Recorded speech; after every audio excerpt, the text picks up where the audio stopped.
కాలు ఒక మాట అంటాడు, ప్రాంతేతరుడు దోపిడీ చేస్తే ప్రాంతం దాటేంత వరకు తరుముదాం, ప్రాంతం వాడు దోపిడీ చేస్తే ప్రాంతంలోనే పాత్ర పెడదామని చెప్పిండు కాళోజీ. మరి ఇప్పుడు ప్రాంతేతరుడు దోపిడీ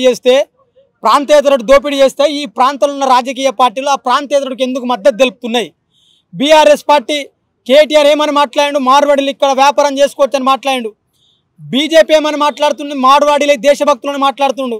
కాంగ్రెస్ ఏమని మాట్లాడుతుండు, అసలు మార్వాడీలు లేకపోతే వ్యాపారం లేదని చెప్పి కాంగ్రెస్ వాళ్ళు మాట్లాడుతున్నారు. అంటే తెలంగాణ ప్రజలు, తెలంగాణ సమాజం ఒక్కసారి ఆలోచన చెయ్యండి.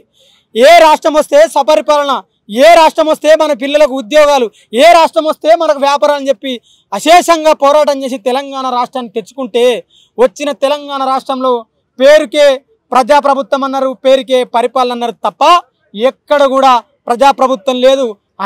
అన్ని పార్టీలకు ఫండింగ్ మార్వాడీలు చేస్తూ పరోక్షంగా మార్వాడీలను తెలంగాణ రాష్ట్రంలో పరిపాలన చేస్తున్నారు.